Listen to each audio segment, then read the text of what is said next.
Et si la grande révolution stratégique africaine était déjà en marche sans que nul ne s'en aperçoive? Et si derrière les apparences se jouait en silence un basculement historique qui façonnera le continent pour des décennies à venir? Loin des regards occidentaux, le Burkina Faso bouleverse la donne. Ce n'est pas une aide étrangère qui a impulsé ce tournant, mais la force de sa propre volonté, de ses propres hommes, de ses propres choix. Le pays a surpris tout le monde en remodelant sa sécurité sans attendre le feu vert de Paris, Washington ou Bruxelles.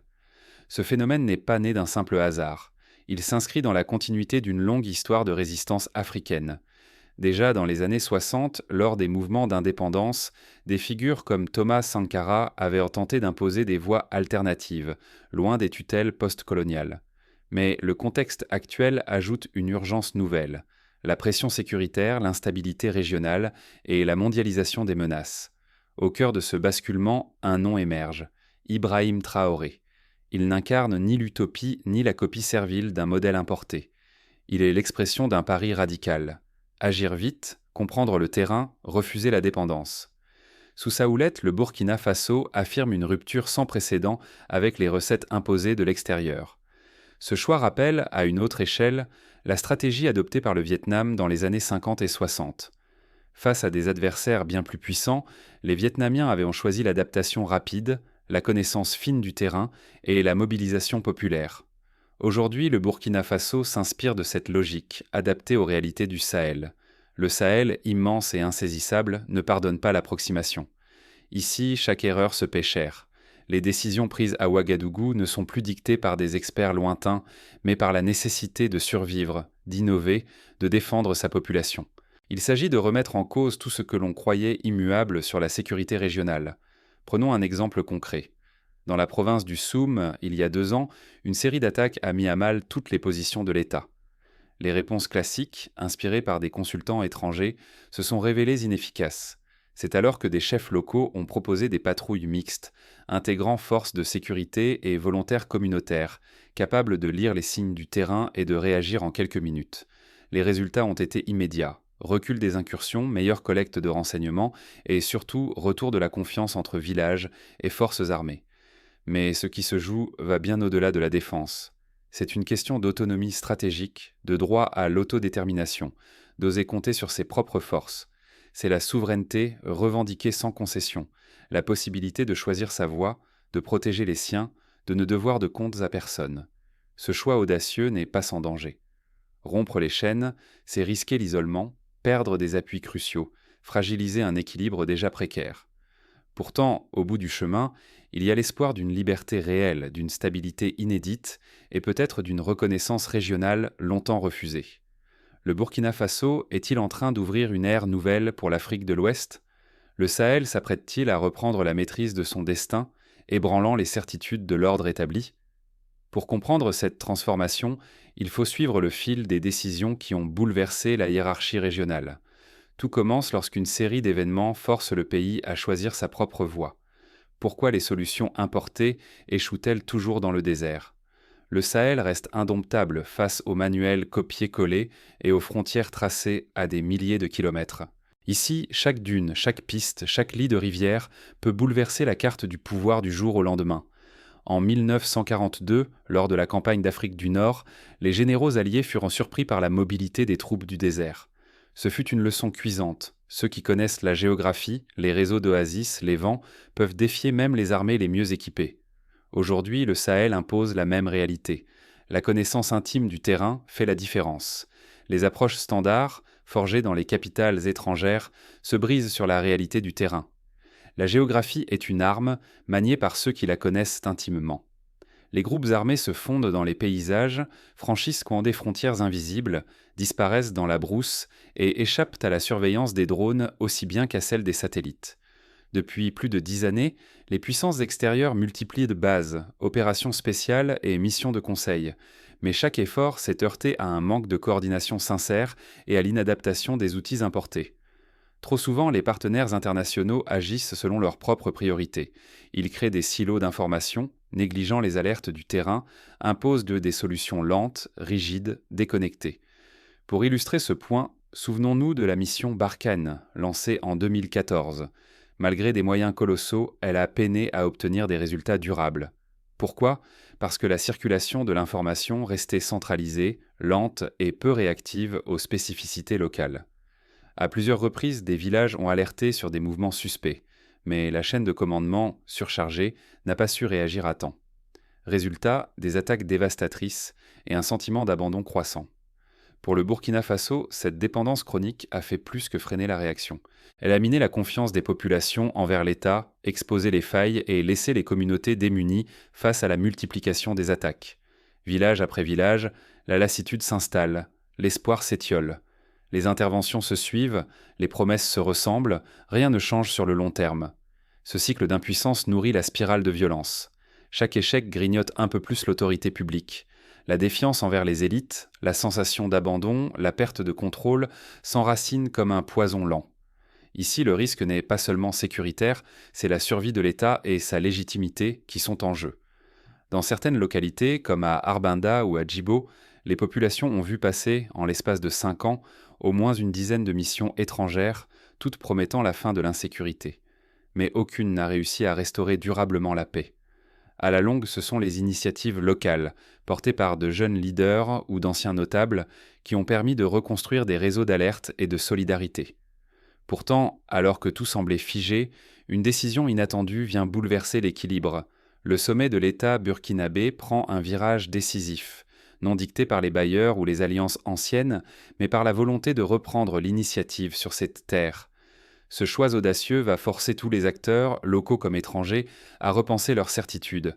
Il marque le début d'une transformation radicale, dont les conséquences restent encore imprévisibles.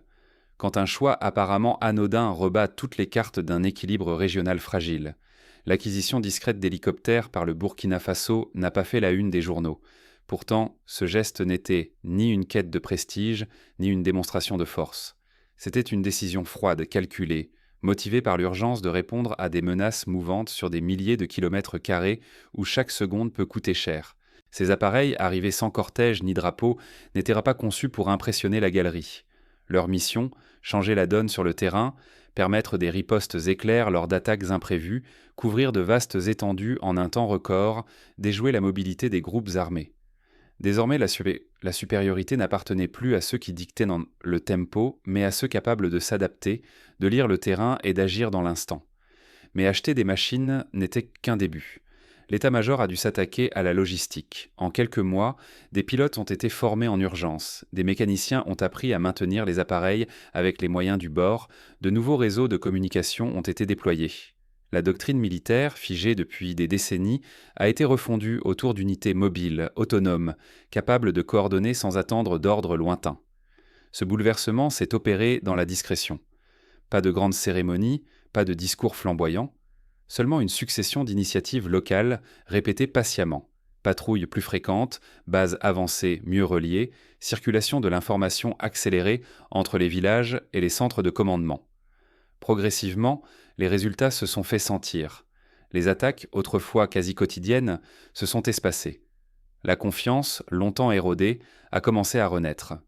Les civils, rassurés par la présence concrète de l'armée, ont recommencé à signaler les mouvements suspects, à fournir des renseignements précis, rendant à l'État un avantage décisif. Pour donner un exemple chiffré, dans la région du Nord, le nombre d'incidents a diminué de moitié entre 2022 et 2023, selon des rapports indépendants. Derrière cette statistique, il y a les efforts quotidiens de centaines de volontaires, de militaires, mais aussi de femmes qui, dans l'ombre, relaient l'information entre quartiers et autorités. Miser sur ses propres forces, c'est aussi accepter de rompre avec d'anciennes dépendances. L'isolement menace, mais c'est le prix à payer pour imposer ses règles, façonner une sécurité adaptée aux besoins locaux et prouver qu'un autre chemin est possible pour l'Afrique sahélienne. Mais cette transformation silencieuse n'est pas passée inaperçue des puissances étrangères. Bientôt, leurs intérêts et leurs doutes vont converger sur Ouagadougou. Quand un acteur local décide de réinventer les règles, tout l'échiquier géopolitique tremble. Aujourd'hui, le Burkina Faso bouleverse l'ordre établi au Sahel, et tous les regards se tournent vers Ouagadougou, entre fascination et inquiétude. La première onde de choc a frappé la CEDEAO de plein fouet. Pour la communauté ouest-africaine, le choix stratégique du Burkina Faso incarne à la fois une menace pour l'unité régionale et un signal d'alarme sur le besoin de repenser la sécurité collective. Certains saluant cette audace, d'autres redoutent un effet domino incontrôlable. La France, longtemps garante sécuritaire de la région, s'est vue contrainte de revoir ses positions. Le départ précipité de ses forces et la fermeture de ses bases ont creusé un vide sécuritaire. Paris, désormais relégué en observateur, doit composer avec une hostilité populaire croissante à toute influence extérieure. On se souvient qu'un même scénario s'est joué en Algérie dans les années 62, lorsque le départ des forces françaises a laissé place à de nouvelles alliances et à des choix politiques inattendus. De même, au Burkina Faso, la vacance du pouvoir étranger ouvre la voie à des expérimentations inédites. Les États-Unis, jusque-là discrets mais puissants en coulisses, cherchent leur ligne de conduite. Washington hésite, condamner ce virage ou préserver ses intérêts par le dialogue. Mais l'agilité et l'opacité des nouveaux décideurs burkinabés brouillent les repères traditionnels. Rien n'est plus écrit d'avance. Profitant de ce retrait occidental, la Russie accélère sa percée. Pour Moscou, cette ouverture représente une occasion d'accroître son poids en Afrique et de prouver la solidité de ses offres, en matière de partenariat militaire et de transfert d'armement. La ruée vers de nouveaux alliés ne fait qu'amplifier la reconfiguration diplomatique du continent. Au centre de cette tourmente, l'émergence du bloc Burkina-Mali-Niger marque un tournant. Ces trois pays, confrontés à des défis similaires, misent sur la mutualisation du renseignement, des ressources et des doctrines de combat. Cette alliance inédite ébranle les vieux modèles d'assistance étrangère et bouscule les stratégies imposées. Pour illustrer, lors d'une attaque coordonnée à la frontière tripartite, des unités combinées des trois pays ont réussi à intercepter un groupe armé transfrontalier grâce à la rapidité de transmission des informations et à l'entraînement commun. Ce type d'opération aurait été impensable il y a seulement 5 ans. Mais cet élan comporte aussi des périls. La multiplication de pactes militaires parallèles et la montée des arsenaux risquent d'alimenter une escalade difficile à contrôler. Les puissances extérieures, frustrées ou soucieuses de défendre leurs intérêts, pourraient encourager des rivalités locales ou accentuer la fragmentation régionale. L'histoire regorge d'exemples où l'accumulation d'alliances a mené à des tensions incontrôlées, comme en Europe avant la Première Guerre mondiale. L'Afrique de l'Ouest doit donc tirer les leçons du passé et veiller à ce que la solidarité nouvelle ne se transforme pas en facteur de division. Pourtant, au-delà des risques, un espoir émerge, celui d'une stabilité conçue par et pour les sociétés sahéliennes. Ce pari sur l'autonomie, sans attendre le feu vert des puissances étrangères, symbolise la volonté de reprendre le contrôle du destin collectif. Le plus troublant est l'effet d'entraînement possible. Et si l'initiative burkinabé inspirait d'autres nations africaines ? Cette perspective inquiète et fascine les chancelleries. Une souveraineté opérationnelle, née sur le terrain, peut-elle devenir la nouvelle norme dans une Afrique en pleine mutation ? On observe déjà des signaux faibles au Bénin, en Côte d'Ivoire, au Togo, où des débats émergent sur la possibilité de s'émanciper des schémas sécuritaires classiques. Certains parlementaires évoquent l'idée de créer des forces spéciales entièrement formées localement, d'autres plaident pour un retour au mode traditionnel de résolution des conflits. Le pari burkinabé ne fait que commencer. L'avenir de la région, et peut-être du continent, se joue désormais à l'aune de cette expérience inédite. Changer les règles est une chose, les faire durer en est une toute autre. Après la transformation militaire fulgurante du Burkina Faso, une question s'impose. Comment transformer cette souveraineté retrouvée en un avantage durable, sans retomber dans l'instabilité ? L'épreuve n'est plus celle du coup d'éclat, mais celle de la persévérance. La première leçon est claire. Remporter des batailles ne garantit pas la victoire sur le temps long. Derrière chaque succès immédiat, l'entretien quotidien s'impose. Maintenir les équipements, prévoir les besoins en munitions, assurer la réparation des blindés et des hélicoptères. Sans cette logistique de l'ombre, l'élan s'épuise vite et le terrain gagné se perd en silence. À titre d'exemple, l'Afghanistan des années 80 a vu ses avancées militaires s'éroder faute de logistique et de soutien institutionnel solide. Le Burkina Faso doit éviter cet écueil en mettant en place des ateliers de maintenance locaux, en formant des techniciens et en prévoyant des stocks de pièces détachées pour garantir la disponibilité des moyens sur le long terme. Pourtant, la logistique n'est qu'un pilier parmi d'autres. La formation continue des soldats, l'adaptation constante des doctrines et la transmission du savoir-faire local sont essentielles. Il ne suffit plus de compter sur quelques experts étrangers. Il faut que chaque région s'approprie la compétence, que chaque succès tactique devienne un progrès structurel et collectif. Un exemple pratique. la création d'académies militaires régionales ouvertes aux jeunes du pays, où l'enseignement allie techniques modernes et traditions locales. Cela permet d'ancrer l'innovation dans le tissu social et de bâtir une armée qui ressemble à la nation qu'elle défend. Mais rien ne dure si les institutions ne suivent pas. Si tout repose sur un seul chef, même admiré, il suffit d'un revers ou d'un changement brutal pour que tout s'effondre. Il faut des institutions solides, capables de survivre aux hommes, d'imposer des règles stables au-delà de la volonté d'un moment et de rendre les acquis irréversibles. L'histoire politique du Ghana, après l'ère de Kwame Nkrumah, montre combien la stabilité institutionnelle est cruciale pour que les transformations profondes ne s'évaporent pas avec le départ d'un leader charismatique. La rapidité qui a permis la percée burkinabé doit désormais s'accompagner d'un ancrage local. Agir vite, oui, mais sans couper le fil avec les populations. Réconcilier vitesse et écoute, c'est éviter le fossé entre centre et périphérie, et forger une adhésion profonde plutôt qu'une obéissance fugace. Pour y parvenir, des forums réguliers sont organisés dans plusieurs provinces, associant militaires, chefs traditionnels, femmes et jeunes. Ces forums servent à recueillir les attentes, à ajuster les dispositifs sécuritaires et à assurer le relais de l'information. De cette façon, la stratégie nationale reste connectée au vécu du terrain. L'avenir, pourtant, ne se joue pas qu'à l'intérieur des frontières. La région tout entière est concernée. La coordination entre les États du Sahel, souvent considérée comme un rêve inaccessible, peut devenir un levier de résilience. Si chaque État reste isolé, il sera à la merci des pressions extérieures ou de la tentation du repli. Mais ensemble, en partageant renseignements, opérations et visions, la région peut fixer ses propres standards et résister aux chocs. Le risque est limpide. Sans stratégie à long terme, le progrès peut se dissoudre. Le retour de l'instabilité, la fragmentation par les groupes armés ou la dépendance renouvelée à l'aide extérieure menacent tout pays qui néglige de consolider ses avancées. La transformation n'est un modèle que si elle s'installe dans la durée. Mais même la meilleure stratégie peut être déstabilisée par l'imprévu. Ce qui suivra mettra à l'épreuve la capacité du Burkina Faso à tenir face à l'adversité et à l'ingérence. L'histoire du Burkina Faso n'est pas simplement une chronique de blindés ou d'armes flambant neuves. C'est la démonstration qu'une nation, armée de volonté et de stratégie, peut bouleverser l'ordre établi, même face à des puissances de qui, hier encore, semblaient intouchables.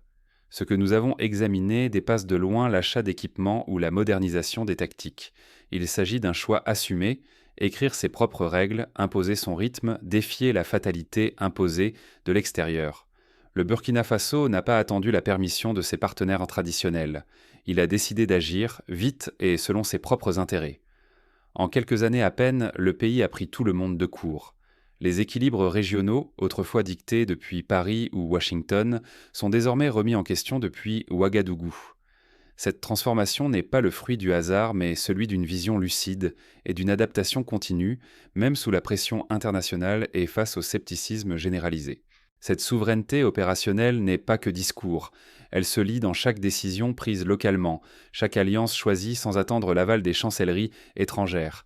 Elle s'incarne dans la réaffectation des ressources, dans la priorité donnée aux besoins réels du terrain et dans le refus d'entrer dans les jeux de dépendance qui ont trop souvent piégé l'Afrique.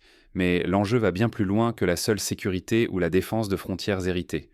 Ce qui se joue, c'est la capacité d'un peuple à se réapproprier son avenir, à refuser le statu quo et à imposer une nouvelle lecture de la géopolitique sahélienne. Le vrai danger désormais, c'est que cette dynamique soit récupérée ou détournée par ceux qui préfèrent observer plutôt qu'agir. À ce stade, une question s'impose. Qui, réellement, écrit l'avenir du Sahel ? Est-ce que ce sont les décideurs étrangers, penchés sur leurs cartes, ou bien les communautés locales, prêtes à redéfinir leurs priorités et à s'emparer de leur destin. Et vous, où vous situez-vous ?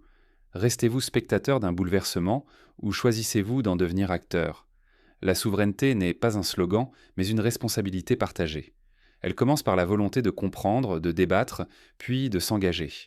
Chaque pas, chaque résistance, chaque choix individuel ou collectif façonne le futur du continent africain. Rien n'est écrit d'avance. La dynamique lancée par le Burkina Faso est un signal fort, une invitation à repenser la puissance, la sécurité, la légitimité même. Nous sommes à la croisée des chemins. Ceux qui saisiront ce moment pourraient les bien, pour des générations, réécrire le destin du Sahel. Pour conclure, si l'on devait résumer les étapes à suivre pour pérenniser cette révolution stratégique, elles seraient les suivantes. Premièrement, investir dans la formation locale à tous les niveaux pour garantir l'autonomie des savoirs. Cela implique la création d'écoles spécialisées, l'intégration des anciens combattants dans les dispositifs de formation et la valorisation des compétences traditionnelles.